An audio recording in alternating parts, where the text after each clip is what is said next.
저는 1958년도에 신학을 졸업하고 목회를 시작했습니다. 그때는 우리 한국이 6.25 사변의 큰 재난을 아직 극복하지 못했습니다. 너무나 무질서하고 좌절하고 절망적인 상황이었었습니다. 그때 저도 신학을 졸업하고 올 때 갈 데 없어서 천막 하나 걸머지고 저 대저마을 불광동에 나무 깨밭에 허락도 안 받고 천막을 쳤습니다. 천막을 치고 난 다음 그 이튿날 주인이 와서 얼마나 호통을 치는지 주인 앞에 무릎을 꿇고 손을 비비고 백배사죄를 하고 비용을 내겠다고 해서 허락을 받고 24인용 천막입니다. 그것도 뭐 240명 들어갈 천막이면 몰라도 24인용 다 떨어진 천막을 치고 가마니를 깔고 복음을 증거하기 시작했는데 누가 와야 말을 하죠. 그때는 전라도나 경상도나 충청도에서 서울로 살려왔다가 못 산 사람들이 올 때 갈 데 없어서 값없이 나무 산비탈에 천막을 치거나 판자촌을 짓고서 온 것이 불광동입니다. 모든 사람들이 끼니를 넣고 있고 좌절하고 낙심했습니다. 술주정뱅이들, 창녀들, 공갈 협박꾼들, 폭력배들이 들끓는 곳이었습니다. 그곳에 가서 회개하고 천당 가라고 아무리 외친들 눈도 떠보지 않습니다. 아예 저들의 상황하고는 전혀 관계없는 그러한 세계를 제가 전파하기 때문에 그들에게는 복된 소식이 아니었었습니다. 귀찮은 소식이었었습니다. 가는 곳마다 박대를 당하고 깡패들이 그 24인용 천막을 불로 태우겠다고 늘 협박을 하고 고난을 겪었습니다. 제가 전통적인 복음을 증거해서 예수 믿고 천당 가라, 안 가면 지옥 간다고 아무리 외쳐도 공허한 소리에 불과했습니다. 하루는 가장 그 동리에서 이름난 집에 전도를 가려고 했습니다. 유화문 씨라고 함경북도 북청에서 피난을 오는데 아들만 9인간 그래요. 딸은 없겠어요. 그리고 그 부인과 함께 사는데 왜 유명하냐면 10년 동안 그는 술주정뱅인데 얼마나 술을 퍼먹든지 옛날에 불광동에는 서울에 있는 모든 화장실에서 가져온 배설물을 큰 호수같이 파놓고 거기에 배설물을 갖다가 부은 것이 그게 불광동이요 대저마을 우체가 있는 곳입니다. 뭐 배설물 냄새가 하늘을 충천합니다. 그런데 그분만이 유독이 술 먹고 배설물 속에 들어가서 목욕을 합니다. 유명합니다. 그러면 그 부인이 와서 일꾼들을 시켜서 목을 새끼줄로 묶어서 배설물 속에서 끌어냅니다. 끌어내가지고서 개천에 가서 물을 덮어 씌워서 씻어서 집으로 데려오는 그러한 상황이기 때문에 유명하죠. 그리고 그 아들들은 전부 신발을 닦거나 나무 물건 훔치는 삶을 사는 대표적인 가난하고 굶주리고 소외되고 버림받은 가정입니다. 그런데 기도를 하고 그 집에 전도를 가겠다고 각오를 하고 찾아갔어요. 바로 찾아가서 문을 두드리는데 토담집인데 흙집입니다. 흙으로 지은 집에 조그마한 집이니까 요 사이는 그런 집 없어요. 기념관에 가봐도 못 찾아요. 그런 아주 가난한 집인데 다 무너져가는 집에 문을 두드리니까 그 부인이 문을 탁 여는데 얼마나 여겼던지 피골이 상접했어요. 누구요? 그래서 나는 저 이웃 마을에 교회를 개척하는 전도사인데 예수 믿고 천당 갑시다. 그러니까 나를 탁 누려보더니만 눈이 이글이글하게 분노가 꽉 들어찼어요. 나 천당 애인가? 그래. 왜 천당을 안 갑니까? 예수쟁이 모두 거짓말쟁이. 천당 애인가? 그래 내가 천당에 안 가려면 지옥에 가야 되는데 지옥에 가면 어떻게 합니까? 지옥불이 얼마나 뜨거운데요. 그러니까 지옥 좋아하네. 지금 내가 이미 지옥에 살고 있는데 무슨 지옥이야? 생각해봐. 우리 남편 10년 동안 알코올 중독으로 한 푼 돈 안 벌어오고 애들 9이 전부 길거리에 가서 나무 신발 닦고 나무 포켓도 훔치고 그렇게 해서 먹고 사는 내가 무슨 지옥이 겁니다. 우리 집에 와봐. 방 한 5평 될까 말까 하는 방에 이부자리 하나밖에 없어요. 내가 그 이름을 지어줬습니다. 백두산 한라산 이불이라고. 왜 솜이 뭉쳐가지고 하나는 백두산이고 하나는 한라산. 그걸 아버지, 엄마, 애들이 다 함께 덮고 자고 완전히 거짓입니다. 그러니 그 부인 말이 맞아요. 지금이 지옥인데 이보다 더 뜨거운 지옥이 어디 있냐는 겁니다. 그러니 지옥 가지고서 그런 협박 공갈하지 말라. 이미 내가 지옥에 살고 있다. 그래 천당에 가야지. 그런 거짓말을 왜 하느냐. 천당에 죽고 올라가서 그렇게 좋은 것 같으면, 그렇게 좋은 천당을 죽고 난 이후에 줄 하나님이면 지금 살아있을 때 우리에게 조금 천당 왜 안 주느냐. 정말 하나님이 살아계시고 죽고 난 후에 그런 좋은 천당을 준다면 살아있을 때 우리에게 천당 좀 안 주냐. 우리 천당 어렵지 않다. 담요 몇 장에다가 끼니 쌀만 주면 그게 우리는 천당이다. 그 천당도 못 주는 주제에 무슨 하늘에 올라가서 기와 요초 만발한 곳에 산다는 것은 무슨 말이냐. 아예 나가라고. 억신 환경도 말로 나를 그냥 질타를 합니다. 내가 복음 전도라 갔다가 가만히 그 부인의 말을 들으니까 일일이 그 부인 말이 옳아요. 왜냐하면 지옥이 겁날 것 없는 건 지금이 지옥이야. 사는 게 그게 도저히 상상할 수 없어. 그리고 천당, 그 부인 말 따나 정말 천당이 그렇게 아름다우면 왜 하나님이 그 천당의 몇 부분인 조그마한 천당, 그것도 과한 것 요구하는 천당도 아닙니다. 이부자리 담요 몇 장에다가 이복에다가 먹을 쌀만 좀 주면 그게 천당이겠다 했는데 그것도 못 주는 하나님이 앞으로 어떻게 기와 요초 만발한 아름다운 천당을 주겠냐는 것입니다. 나는 전도하러 갔다가 완전히 전도를 당해가지고서 내 마음에 회의가 꽉 들어찼습니다. 야, 내가 정말로 하나님을 잘 믿고 있는가? 정말 천당에 있는가? 막 그런 퀘션이 들어왔어요. 그래서 복음을 전하러 갈 때는 성경을 끼고 어깨를 펴고 갔는데 들어올 때는 어깨를 쭉 늘어뜨리고 천막교회에 들어와서 가만히 꿇어 앉아가 하나님, 내가 뭘 전도해야 됩니까? 신학교에서 공부한 공부는 이 사람들과는 관계가 없습니다. 너무나 헐벗고 굶주리고 절망이고 병들은 사람에게 회개하라 천국이 가까워왔다 해봤자 소용이 없는데 이래가지고서 내가 무슨 목회를 하겠습니까? 그리고 나도 이제 그 여자 말을 들어보니까 나도 천당이 희미합니다. 정말이지 하나님이 살아계시면 이 땅에 살 동안에 천국을 좀 주셔야 안 되겠습니까? 나도 복음을 전도한다고 나왔는데 안 믿는 사람들은 저런 좋은 빌딩을 짓고 큰 극장을 짓고 댄스홀을 짓고 술집을 짓고 그 사람들이 구름대같이 모여드는데 나는 다 떨어진 24인용 천막에 냄새는 가만히를 깔고 난 다음에 여기 엎드려서 하나님이 여기 계신다 하니 사람들이 하나님하고 잘 살아라고 말하고 안 찾아오니까 어떻게 합니까? 저도 혼돈이 꽉 들어찼어요.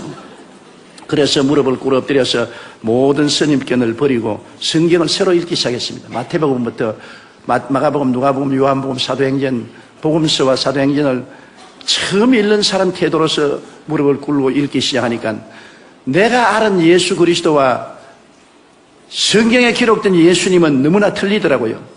신학교에서 교수들이 내게 주입해 준 그 예수 그리스도와 성경에 기록된 예수님은 너무나 틀리더라고요. 성경에 기록된 예수님은 천당에 대한 이야기를 한 것이 아니라 가는 곳마다 천당을 나누어 주고 계시더라고요. 죄인의 죄를 용서하시고 병든 자는 고쳐주시고 귀신은 쫓아내시고 배고픈 자는 먹이시고 환난에 들어간 자는 평안을 주시고 그러고 난 다음에 죽는 자는 살려주시면서 천당 가라 하니까 안 믿을 사람 누가 있겠어요? 예수님은 천국에 대하여 이야기하는 것이 아니라 천국을 나누어 주시는데 나는 천국에 대한 이야기만 하지 나누어 주지 못하니까 나로서는 도저히 감당을 못할 일인 것입니다.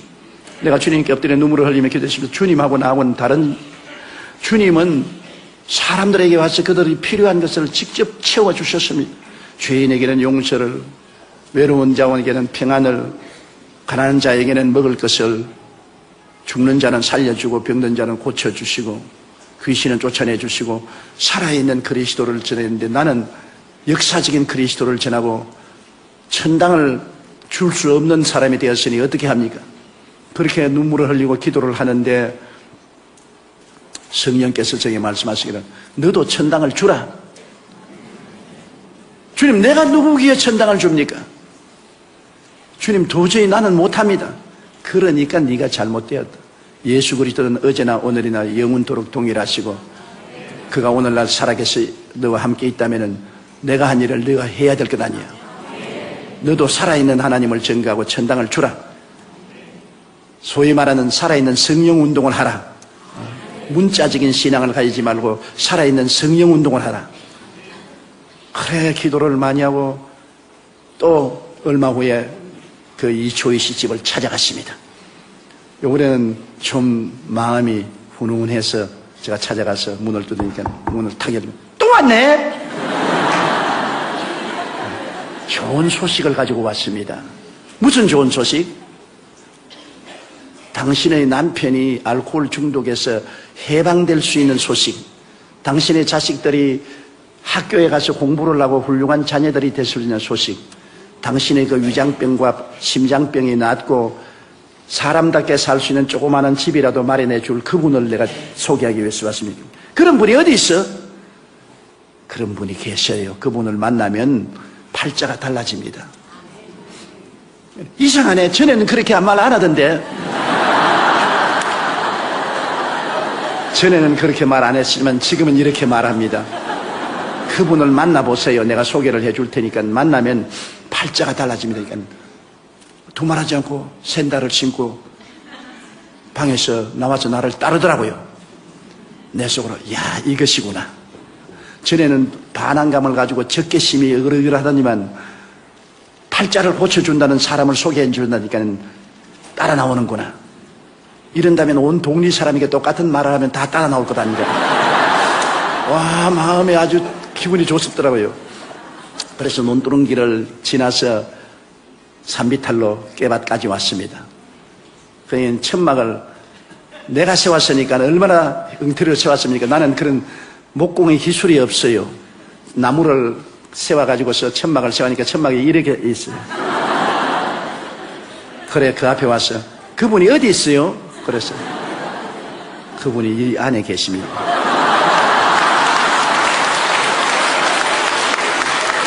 그러니까 천막을 이렇게 들쳐서 안을 들여다보니 가만히 깔아놓고 강다는 흙을 이렇게 두어놓고 사과 상자 하나 세워놓고 있어요.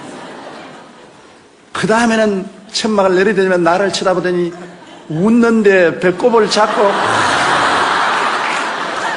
깔깔 웃더니만 그 다음에 말이 장관입니다. 날 보고 지 팔자나 내 팔자나 한 가지는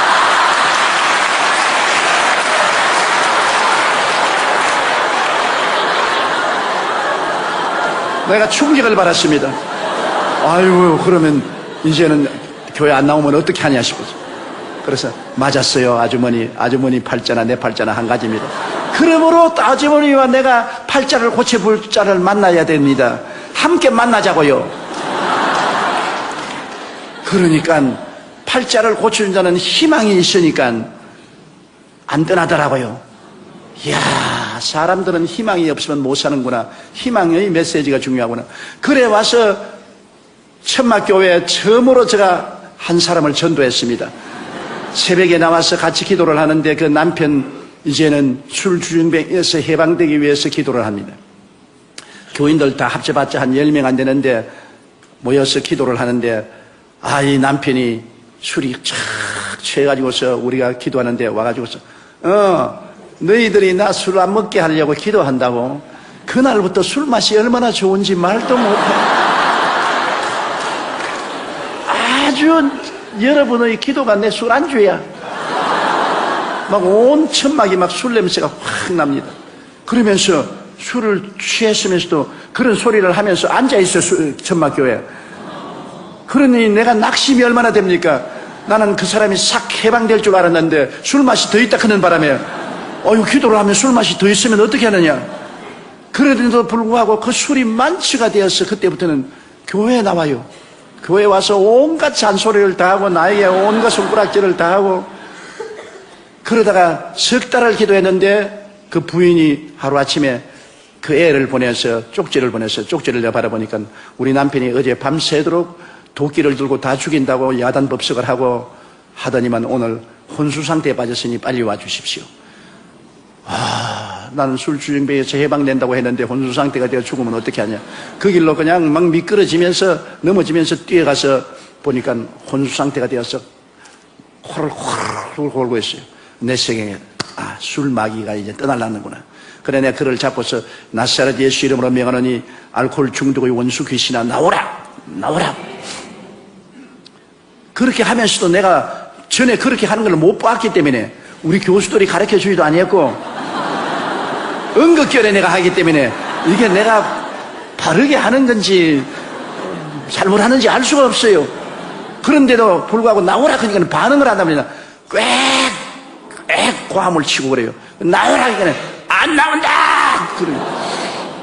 그래 내가 뭐가 안 나오냐?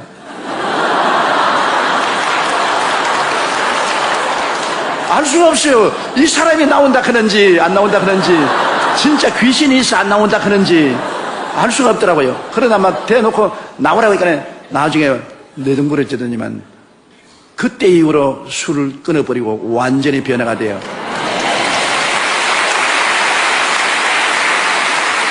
나중 우리 교회 장로가 되었습니다. 그러니까 한경북도 도민회에서 기념으로 이 사람에게 직장을 주었어요. 비로소 돈을 벌어서 처음으로 쌀한가마니를 집에 가져왔습니다. 참 그게 에피소드가 있어요. 그 부인이 10년 만에 쌀한가마니를 남편이 사오니까 너무나 반갑고 고맙고 남편이 그렇게 이쁘고 좋더랍니다. 그래서 남편을 끌어안고 키스를 해주고 기도를 하고 했는데 마음속에 우리 전도사님이 11조를 내어야 하나님이 복을 준다 그러더라. 11조를 안 내면 하나님이 복을 빼앗으면 어떠냐. 그래서 그 쌀가마니에서 11조를 뗐어요. 너무너무나 아까우니까 도로 갖다 붓고 주님 10년 동안 나다를 구경 못한 우리가 이거 먹는다고 하나님이 복 안 주겠냐. 그렇게 좁은 하나님 아니시지. 도로가 그렇지 안 돼 도로 떠내서 초저녁부터 시작한 것이 새벽기도 4시까지 떼냈다가 부었다가 그 갈등은 말로 다 할 수 없습니다. 우리가 지금 웃기는 소리 같지만은 그 가난한 부인의 그 마음의 신앙의 갈등입니다.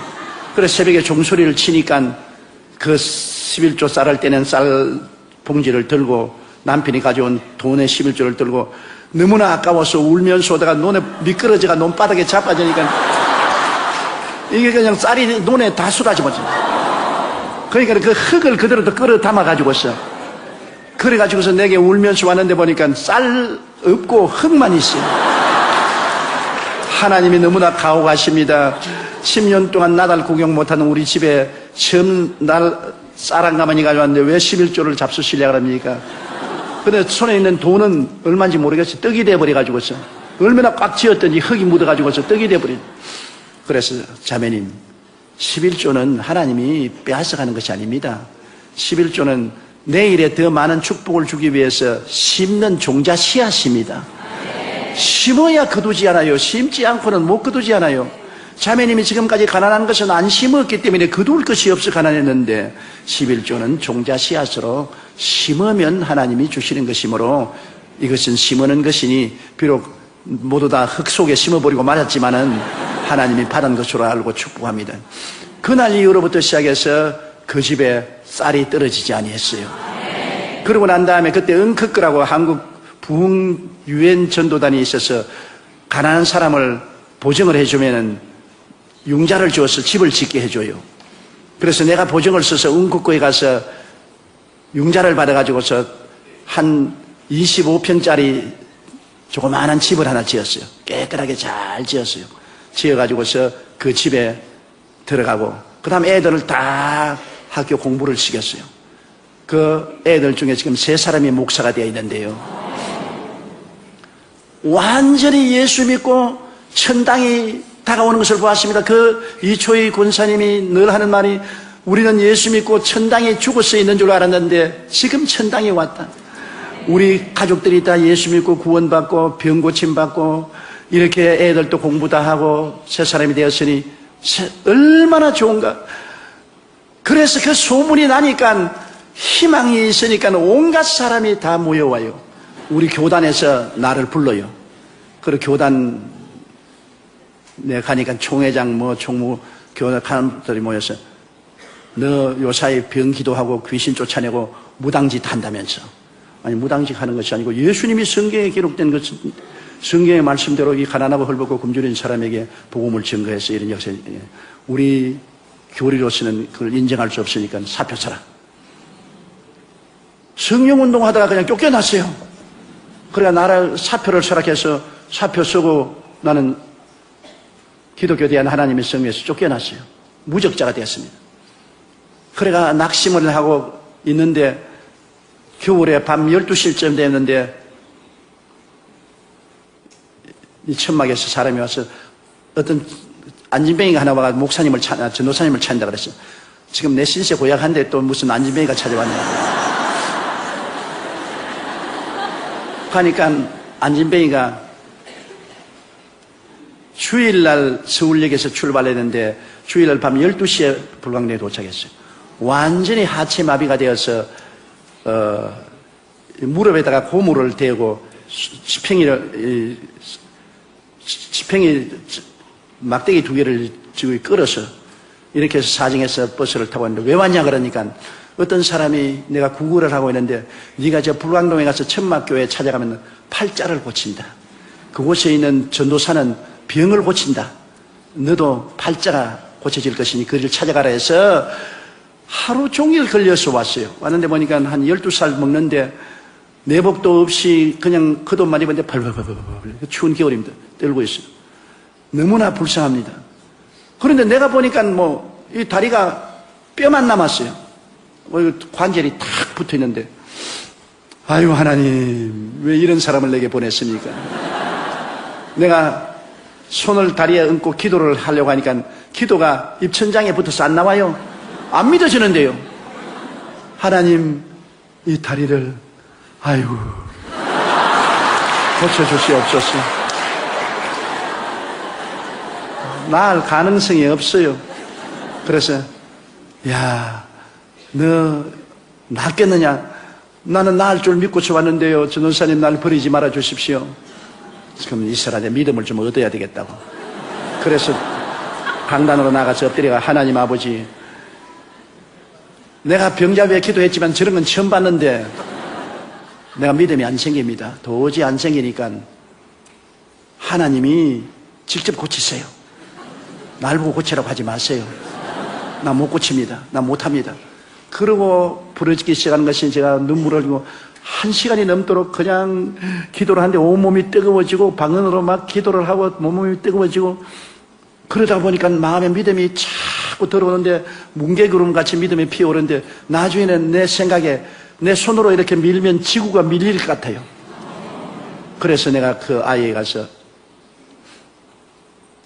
지금 이정부 박종선 목사님이 그때 청년회 회원으로서 철야 기도를 하고 있는데 그 사람하고 또 조병호 목사라고 그도 목사인데 그분도 청년인데 그 애를 어깨를 잡아냈어요. 잡고 난 다음 제가 무릎을 안수하고 이렇게 기도를 하는데 내 마음속에 뭘 기도할 거냐 그걸 딱 펴버리라 그래요. 그래서 내가 무식하고 모르니까 범잡는다고 막 이 무릎을 무너진다 내 온 힘을 가지고 올라서 누르니까 뼈가 딱딱 크니까 얘가 와 이거 엄마 사람 잡네 그러더라고요. 그래도 그 소리를 귀에 들으면서도 너무 내가 믿음이 생기니까 이 무릎을 떼가지고 와서 갖다 붙이면 붙일 것 같아요. 그래 눌러버리니까 무릎이 탁 떨어져 덜렁덜렁 하더라고요.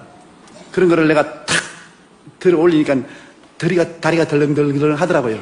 하는 거를 나사렛 예수 이름으로 명하느니 걸어라 확 밀어버리고 돌아섰다고요.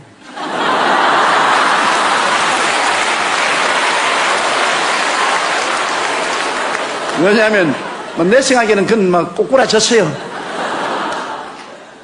그런데 내가 눈을 감고 돌아서 있는데 막 청년들이 박수를 치고 고함을 치고 야단인데 보니까 이놈이 천막을 돌기 시작하는데 뛰고 꾸는데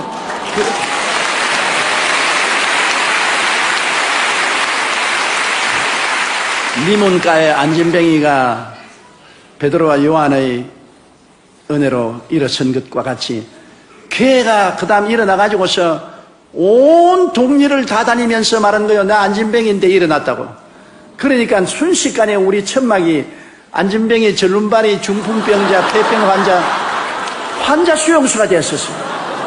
교회가 아니라 모두 병든 자, 가난한 자, 굶주린 자 이런 사람이 모였는데 회개하고 통성기도하고 성령이 와서 방언을 하지요. 그 다음 병전자가 낫지요. 하나님 기적이 일어나지요. 그러면서 나의 신학이 형성되기 시작했습니다. 사람의 신학이라는 것이 그 삶의 환경이 신학을 만들어내는 것입니다. 똑같은 예수님도 부자가 보는 예수님과 가난한 사람이 보는 예수님이 다르게 보는 것처럼 내가 그때 비로소 인간은 재난을 당한 존재구나. 아담과 하와가 처음 지음을 받았을 때는 하나님이 정말 영혼이 잘됨같이 범사에 잘되며 강건하게 했는데 타락할 때 3대 재앙을 만났구나. 영적으로 죽었지요. 그 다음 범사의 저주를 받아서 땀을 흘려 먹고 사는 가난이 왔지요. 그 다음 너는 흑인이 흑으로 돌아가라. 흑으로 돌아가자니까 병들어서 죽지 않아요. 아담과 하와가 타락한 것은 3대 재앙이다. 그런데 예수님이 오셔서 십자가에 못 박인 것은 3중 축복을 가져왔다. 그 십자가에 못 박여 피를 흘리심으로 일생에 우리 죄를 다 청산했다. 죄의 값을 고통을 통해서 다 갚았다. 그가 저주를 받음으로 율법의 저주에서 해방시켰다. 갈라디아서 3장 13절에 그리스도께서 우리를 위하여 저주를 받아서 율법의 저주에서 우리를 속량하였으니 기록된 바 나무에 달린 자마다 저주 아래 있는 자라 하였음이라. 이는 아브라함의 복이 이방인에게 미치게 하리 함이라. 예수님께서 아담에게 내린 그 모든 저주를 십자가에 매달려서 다 청산하셨다.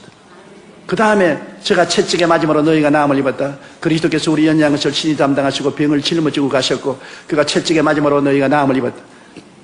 병 고침을 받았다. 그래서 제가 그때 내 기초적인 신학이 형성된 것은 인간은 타락함으로 3대 재앙에 봉착했는데 십자가를 통하여 3중 축복을 받아 전인 구원을 얻게 되었다. 사랑하는 자여 내 영혼이 잘됨같이 범사에 잘되며 강건하기를 간구하노라. 우리는 여태까지 영혼 구원만 말했는데 영혼 구원만이 아니다. 시편 103편 오늘 읽은 말씀대로 내 영혼아 야훼를 송축하라. 내 속에 있는 것들아 다 그 성으로 송축하라. 내 영혼아 야훼를 송축하며 그 모든 은택을 잊지 말지어다. 사람들이 다 잊어버리고 있어요. 제가 내 모든 죄악을 사하시며 내 모든 병을 고치시며 내 생명을 파멸해서 구속하시고 인자와 긍휼로 관을 씌우시며 좋은 것으로 내 소원을 만족해 하사 내 청춘으로 독수리같이 새롭게 하시는도다. 하나님께서 잊지 말라고 하는 은택인 것입니다. 그래서 제가 그 단순한 신학이 정립되므로 놀라운 용기와 힘을 가지고 그 사람들에게 복음을 전하기 시작한 것입니다. 우리는 아담 안에서 3대 재앙을 만났으나 예수 그리스도 안에서 3중 축복을 받았다. 여러분 와서 회개하고 성령 받고 방언 말하고 하나님 은혜로 충만하면은 그 다음에는 하나님이 범사에도 축복을 주어서 저주를 제함으로 손으로 하는 일에 복을 주시고 병 낫는다. 단순하지요. 그러나 그 복음을 통해서 1958년도에 개척을 했는데 1961년도에 500명의 교인이 되었습니다.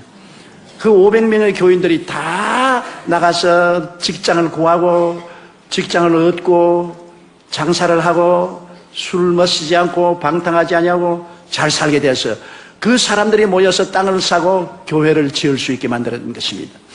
나는 한 동리가 예수 그리스도의 3중 축복의 복음을 듣고 변화되는 것을 보았었습니다. 그 조그마한 동리가 완전히 변화됐어요. 예수님이 점령을 해버렸듯이. 1964년도 하루 저녁에는 설교하다가 설교 중간에서 쓰러졌죠. 막 심장이 그대로 막 뛰다가 그냥 딱 멈춰버린 거예요. 그래서 내가 강단에 쓰러졌습니다. 쓰러지니까 교인들이 절단 강단이 났죠. 교회 한 3,000명이 꽉 들어차 있는데 그 앞에서 설교하다가 말고 쓰러져 큰 대자로 들어 누웠으니까 이게 왜 말입니까? 보통 목사 같으면 괜찮은데 한참 성령 운동하고 그냥 방언하고 병과인 기도하고 귀신 쫓아내고 하는 사람이 그 모양이 되었으니까 내가 쓰러지면서 말하기를 하나님 사무실에서 쓰러지게 하시지 왜 강단 앞에서 쓰러지게 하십니까? 그게 내가 마지막 기억입니다. 점잖하게 좀 쓰러지게 만들어주지 아니하시고 이렇게 하십니까? 그래서 적십자 병원으로 싣고 갔어요. 그래서 적십자 병원에서 나를 조사를 하더니만 어디에 손댈 것이 없다는 겁니다. 영양실조에다가 심장이 아주 나쁘고 그 다음에는 치질에다가 아주 폐병도 낫지 아닌다가 신경쇠약에다가 어디에 손댈 것이 없어. 당신 이렇게 하면 얼마 안 해서 죽는다. 목회 그만두라.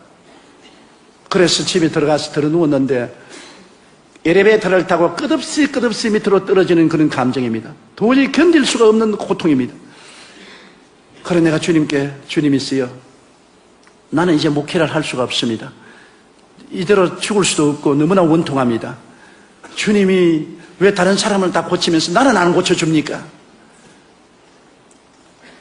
울어도 대답 없는 이름이요. 부르다가 내가 죽을 이름이요. 다른 사람 위해서 기도하면 성령께서 암이 나았다, 절름발이가 나았다고 내게 말씀을 해주세요. 근데 내 병은 말하면 말씀을 안 해주시는 것이 침묵입니다. 아무리 부르짖어도 나는 병이 안 낫습니다. 그러나 다른 병은 왜 그렇게 잘 낫는지 몰라요. 그러니까 하나님께서 제가 말씀하기를 이제는 네가 목회를 하지 말고 교인들을 세워서 목회를 하라. 그래서 여러분 구역 조직은 제가 원조입니다.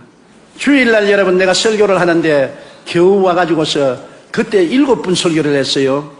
서대문에 나왔는데 서대문에 2,000명 하는 교회에 10,000명이 넘게 나왔어요. 그런 가운데도 성령운동하니까 막 교인들은 막 구름대같이 모여오는데 나는 죽을 판이거든.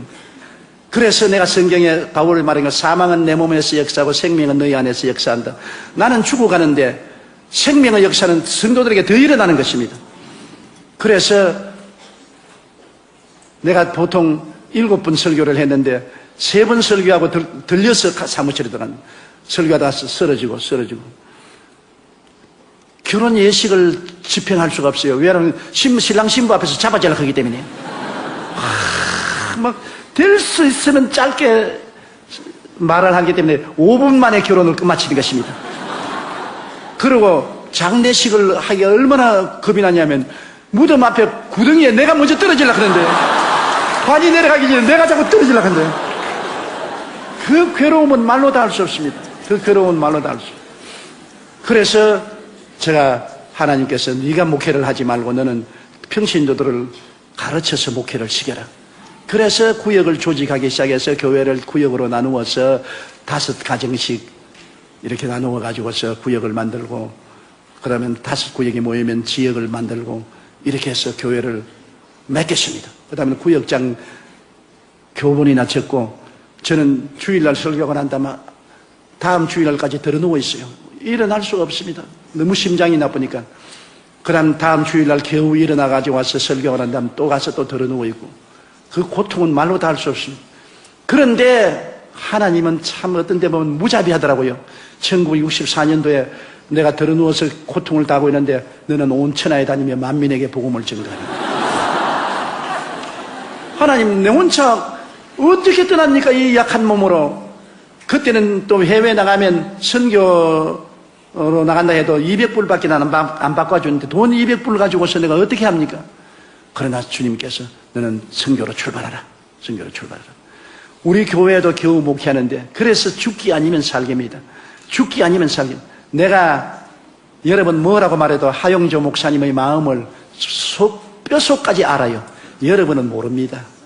그 종이 얼마나 눈물과 피와 땀과 죽음을 앞서 체험하면서 목회를 하고 있다는 건 여러분은 모릅니다.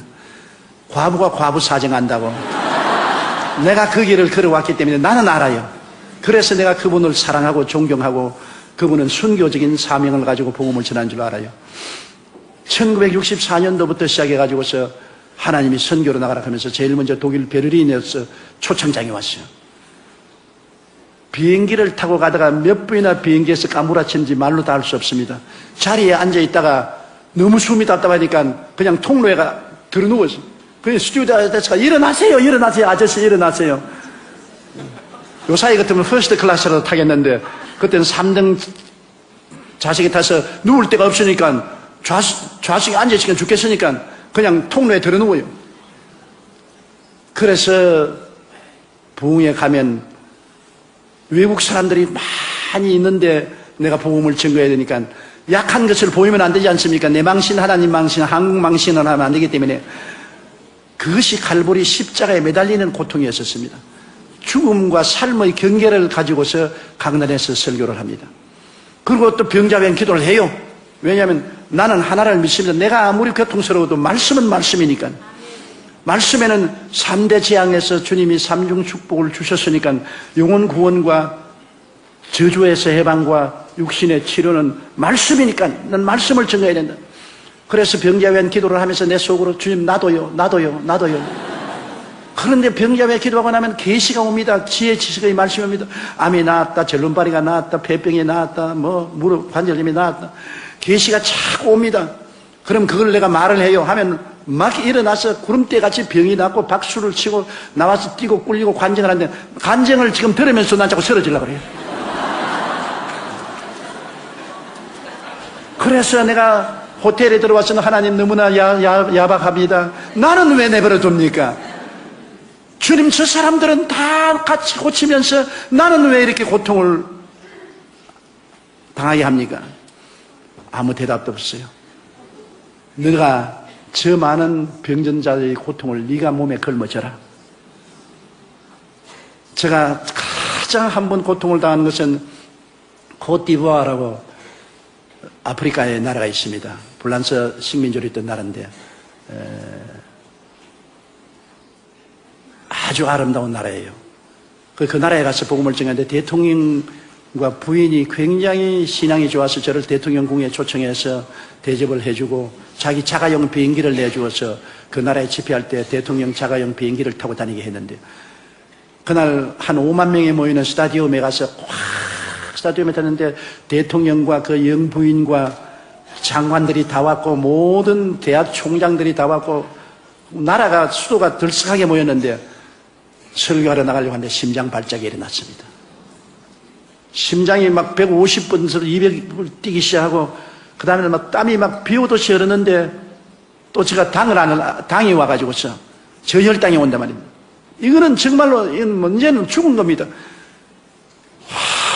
수많은 청중들은 그냥 열광하고 박수를 치고 찬송을 부르고 하는데 이제 사회하는 사람이 이제 한국에서 나온 위대한 조용기 목사님이 나오게 내 속으로 위대하기는 무슨 개똥으로 위대하지. 죽게 되는 사람이 뭐 위대가 되냐. 못 일어나겠어요. 심장이 200번 뛰면요 천지가 노랗습니다. 거기에다가 저혈당이 다가왔는데 쪼그레뜨라도 예비하고 가야 되는데 쪼그레뜨를 지금은 복귀해서 예비하고 있죠. 아무것도 예비 안 했습니다. 그래가 막 진땀이 나고 막 머리가 막 아프기 시작하는데 하나님 지금이야말로 하나님이 홍해수를 바르는 기적을 행할 때니 주님이 임하여서 나를 살려주어야 내가 이 앉은 자리에서 저 강단까지 걸어나갈 수가 있습니다. 하나님 살려주십시오. 불러도 대답 없는 이름이여 부르다가 내가 죽어버렸네. 왜 하나님은 내게는 대답을 안 해주시는지 모르겠어요. 오직 주님께서 하신 말씀은 강하고 담대하게 나가라. 강하고 담대하게. 아버지 내가 죽게 되는데요. 차라리 죽었으면 좀 탁 죽게 해주십시오. 죽으면 좋겠는데 어떻게 나갑니까? 나가도 쓰러질 것인데 대답 없어요. 나가라. 믿음이란 여러분 말이 쉬운 것이 믿음이지 정말 믿음이란 죽음과 삶의 경계에서 택할 때는 너무나 고통스럽습니다. 하나님 죽겠습니다. 그리고 일어났습니다. 일어나가지고서 믿음으로 눈 감고서 걸어나가는데 계속 걸어나가서 그 많은 청중 앞에서 내가 기운이 너무나 없으니까 여러분 대통령 각하 내외분 여러분 오늘 이 자리에 온 것을 환영합니다. 사람들이 뭐라고 말하면 나중에 너무 신령해서 말도 적게 한대요.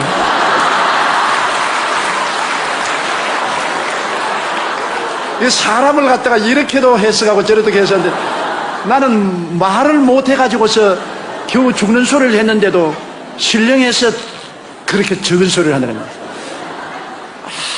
아주 강단을 잡고 땀을 뻘뻘 흘리면서 기절 안 하려고 정신을 가로모아서 그것도 또 한국말로 말하면 그냥 하겠는데 영어로 해야 되니까 또 단어를 기억해야 되지 않습니까? 그러니 그 괴로운 가운데서 그걸 한 30분 동안 설교를 겨우 마치고 회개할 사람 여러분 중에 회개할 사람 나오시오. 그러니까 세상에 수천 명이 나옵니다. 수천 명이. 그러니 하나님이 하시는 일은 사람이 해석을 할 수 없어요. 그래 나와서 그 사람들 주교로 인도하고 난 다음 또 병자회 기도했는데 왔다 그냥 안진뱅이가 일어나고 크라찌를 내 던지고 나오고 그냥 뭐 눈 안 보이는 사람이 눈을 보고 그래서 내가 서서 하나님 나도요. 근데 나는 하나님이 지나쳐 보려고 안 해주시더라고요. 그래야 그곳에서 내가 내 일생의 가장 어려운 위기를 믿음의 능력으로 이겨낸 것입니다. 그래서 제가 49년이 언제 몇 년이면 인생 50주년에 저는 목회를 졸업하는데 49년에 매일매일을 기적으로 살고 절대로 다음 주일에 내가 선다는 보증이 없었습니다. 이번 주일로서 나는 마지막이고 이제는 죽을 것이다. 그렇게 내일을 기약하지 못한 것이 49년간 강단을 비우지 않고 설교를 하고 세계를 115바퀴를 돌고 80여 개국을 방문하면서 복음을 전가할 수 있으니 기적 아닙니까? 그죠? 이게 기적입니다. 이게 기적이에요.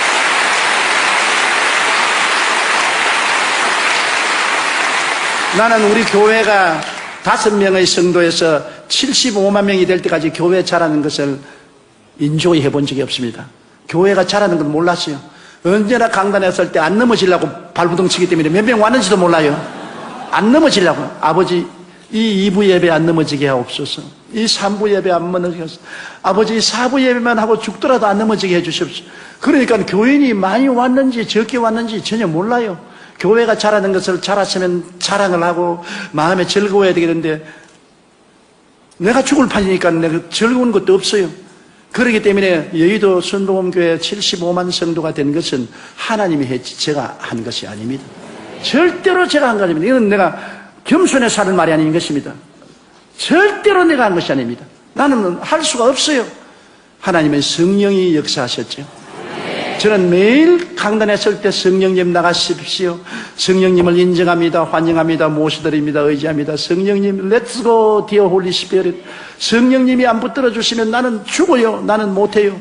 그렇게 한 것이 49년을 했으니까 내가 봐도 지금 돌이켜보면 너무 큰 기적입니다. 어떻게 해냈는지 도저히 상상할 수 없는 것은 성령의 능력이 아니면 할 수 없습니다. 거기에서 제가 배운 것이 있습니다. 하나님께서 십자가에서 그리스도를 통하여 우리에게 삼중 축복을 부어주셨는데 이 은혜는 이미 주신 것인데 우리가 누리는 것은 우리 마음에 받을 만한 그릇이 준비되어야 된다. 첫째로 생각입니다. 생각이 변화되어야 되는 것입니다. 나는 못한다, 안 된다, 할 수 없다, 부정적인 생각을 가지면 못해요. 제가 여태까지 버틸 수 있은 것은 베드로전서 2장 24절 제가 채찍에 맞음으로 너희가 나음을 입었나니 이 말씀 하나가 나의 생각을 붙잡아서 지금까지 버티어 주었습니다. 적막강산으로 너무나 고통스럽고 괴로워도 말씀은 진리다. 제가 채찍에 맞음으로 너가 나음을 입었다. 나는 이미 과거에 나음을 입었다. 지금은 나아가는 과정이다. 나는 지금 이렇게 괴롭지만은 이 말씀이 나았다고 해서 나는 나았다. 눈에는 아무 증거 안 보이고 귀에는 아무 소리 안 들리고 손에 잡히는 거 없어도 성경에 말씀하기를 제가 채찍에 맞음으로 너가 나음을 입었나니라고 했으니 내가 나았다. 내가 나았다. 그러면 마귀가 와서 말하면 마귀는 몰라. 온 전신이 병투성인데 나 이미 하나님 편에서 볼 때는 내가 나았는데 지금 나아가는 과정이다. 그랬는데 최근에 와서 내가 한번 텔레비를 보는데 하영주 목사님 설교를 들으니까 은혜는 과거에서 이미 다 속하고 믿음은 현재 속에다. 너무나 내 마음에 버팀목이 되어 주었습니다. 맞았어. 은혜는 이미 하나님이 과거에 다 주셨다. 이제 믿음이란 현재 내가 그것을 취하는 것이 믿음이다. 이미 나는 나았는데 현재 내가 믿음으로 그것을 진행형으로 지금 취하고 있는 것이다. 이 말씀이 없어서 생각이 내가 부정적이어서 나는 못한다, 안 된다, 할 수 없다, 나는 병자다, 나는 버림받았다 했으면 저 절대로 목회 못했습니다. 이 5대양 6대절을 다니면서 복음 전하지 못했어요. 여러분 병이 한두 가지입니까? 당으로 말미암아 저혈당이 오면은 정말로 기가 막히게 고통스럽습니다. 한 분은 일본에서 부흥회하고 비행기에 탔는데 비행기 안에서 저혈당이 와가지고서 죽을 뻔당했습니다. 그런데도 불구하고 당뇨병 환자는 제가 안수하는 쪽쪽 낫는다고요. 그 다음에는 또 제가 파킨슨 병이 와가지고서 온몸이 떨리기 시작합니다. 그러니 병주머니예요. 그런데 하나님께서 영광을 받기 위해서 나에게 지극히 약하게 만들어 놓으시고 하나님의 은혜가 와서 건강한 사람 10배, 20배 더 일을 하게 만들어낸 것입니다.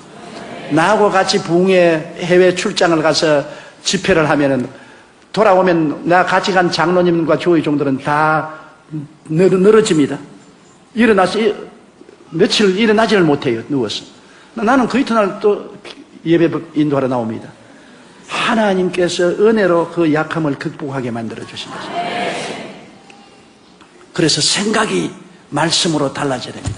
저는 늘 마음을 새롭게 하는 것입니다. 아침에 일어나면 두려워 말라 내가 너와 함께함이라. 놀라지 말라 나는 내 하나님이 됨이라. 내가 너를 굳세게 하리라.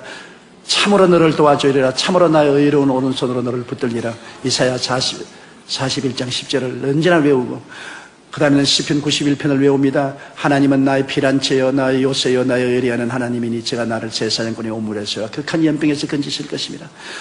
그가 그 깃으로 나를 덮으시니 내가 그 날개 아래 거하리로다. 그의 진실함은 방패와 손방패가 되니 밤의 놀램과 낮에 흐르는 살과 흑암 중에 해하는 연병과 백주에 황폐케 하는 파멸을 두려워하지 아니하리로다. 긍정적인 말씀을 자꾸 외웁니다. 어찌한지 긍정적으로 내가 생각해야지 부정적으로 생각하면 나는 죽습니다. 그러므로 하나님의 은혜는 여러분이 말씀을 통해서 긍정적으로 생각할 때 여러분에게 임하시는 것입니다. 말씀을 통하지 않고는 긍정적이 될 수가 없어요. 성경 말씀만이 여러분을 긍정적으로 생각할 수 있도록 만들어주는 것입니다. 말씀이 생각을 변화시켜 주는 것입니다.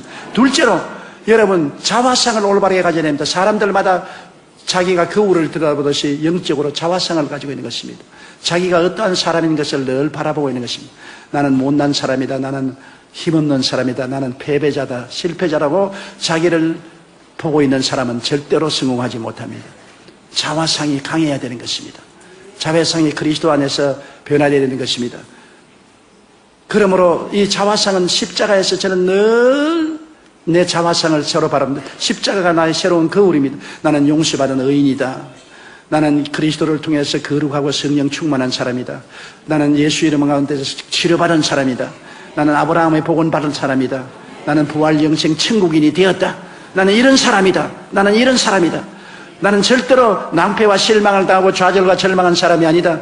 나는 용서받은 의인이다. 나는 성령 충만한 사람이다. 채찍에 맞음으로 나은 사람이다. 나는 축복받은 사람이다. 부활 영생 천국을 얻은 사람이다. 이런 사람이다. 이런 사람이다. 내 자화상을 언제나 아름답게 성경 말씀대로 바라보고 하나님 나는 이런 사람이니 이런 사람에 합당한 은혜를 주십시오. 자화상을 늘 강화시키는 것입니다. 여러분 언제나 하나님이 사용한 사람은 자화상이 뚜렷한 사람을 사용한 것입니다. 그 다음에는 믿음인 것입니다. 믿음이라는 것은 제가 여러분들 말씀드렸지만은 믿을 만한 기분이 생겨서 믿는 것이 아닙니다. 뭐 불이 왔다 갔다 하고 마음이 뜨거워지고 몸이 진동하고 해서 믿음이 생긴다. 저는 믿음은 선택입니다. 극한 상황에서 절망을 택하지 않고 믿음을 택하는 것이 믿음인 것입니다. 믿음이란 여러분에게 주어지는 5장 6부 4지 백체와 같습니다. 예수 믿을 때 믿음을 주셨어요. 믿음은 선택인 것입니다. 베드로가 물 위를 걸어갈 때 주님이 오락해서 걸어갈 때 그가 파도와 바람을 보고 빠졌습니다. 예수님을 바라보고 갈 때는 걸어갔는데 예수님에게서 눈을 돌려 바람과 파도를 볼 때는 물에 빠져들어갔습니다. 선택이지요. 예수님을 바라보는 것을 선택했을 때는 걸어갔는데 바람과 파도를 바라보는 것을 선택했을 때는 그가 빠졌습니다. 여러분 예수님을 바라보고 믿음으로 갈 때 분위기가 믿을 분위기가 아니었습니다. 바람 치고 파도 소리 나고 물보라 치는데 믿을 기분이 납니까? 그럼에도 불구하고 예수님을 바라보고 믿으면 기적이 일어난 것입니다. 백부장 야이로는 예수님을 모시고 딸 고치러 가는데 정들이 와서 딸이 죽었다고 말했습니다. 온 전신이 떨리고 무릎이 벌벌 떨리고 주저앉고 있습니다. 믿을 기분이 안 납니다. 기분으로 믿으면 절대로 그 야이로가 믿을 기분이 안 납니다. 그럴 때 예수님이 두려워 말고 믿기만 하라. 믿음을 택하라는 것입니다. 두려움이 있지만 믿음을 택하라. 야이로가 믿음을 택하니까 그 딸이 살아난 것입니다. 저에게는 믿음이란 사치품이 아닙니다. 분위기가 좋고 로맨틱하고 아주 마음이 편안하고 믿을만하다. 아닙니다. 억센 바람 불어오고 좌절과 절망이 파도처럼 쳐오고 죽었다고 생각하고 기분이 지금 안 생겨도 성경의 말씀했으니까 그대로 믿는 것입니다. 그래서 제가 늘 하는 말은 살든지 죽든지 흥하든지 망하든지 성하든지 쇠하든지 나는 주님 말씀대로 믿습니다. 믿다가 죽어도 좋아요. 어제 하영조 목사님 말씀하기를 죽을 만하면 탁 죽으라 그러더라고. 그래서 내가 어제 우리 집 사람이 가서 하 목사 말하기를 죽을 만하면 탁 죽으라 그러더라고. 죽는 건지 여러분 겁날 것 없습니다. 죽으면 천당 갈 테니까 죽으면 겁내지 말고 죽으면 돼요. 믿음이라는 것은 아무 눈에 아무 증거도 없고 귀에 들리는 소리 없고 손에 잡히는 거 없고 감각이 없어도 믿음을 선택하는 것입니다. 나는 믿기로 작정을 했다. 그러면 기적이 일어나요. 나 보세요. 믿을 만한 기분이 전혀 안 생겨도 믿음으로 병자 위에 기도하면 병자들이 수없이 낫는다고요. 엄청난 기적들이 일어난다고요. 어떤 데는 내가 도저히 이럴 수가 있느냐고 할 정도의 기적이 일어난다고요. 그거는 믿음의 말씀대로 하기 때문에 그런 것입니다. 믿음은 선택입니다. 마지막으로 언어라는 것은 여러분 정말로 중요한 것입니다. 내 입의 말로 내가 묶였으면 내 입의 말로 내가 사로잡힌 바 되었다고. 내가 부정적으로 말하면 부정적인 세력이 나를 묶습니다. 내가 부산에 잘하는 이제 천국 가셨지만 김성근 장로님이라고 뇌신경학계의 세계적인 권위자입니다. 미국 존스 홉킨스 대학교 교수로 있었는데 그분이 하루 나에게 아침 식사를 하면서 이런 말을 해요. 조 목사님 내 목회에 도움되는 말을 좀 해주겠다고. 뭐니까 내가 뇌 수술을 해보면은 어느 중추신경에 손을 딱 대면 모든 몸의 신경이 다 반응을 한다. 어느 중추신경이 모든 다른 신경을 지도한다.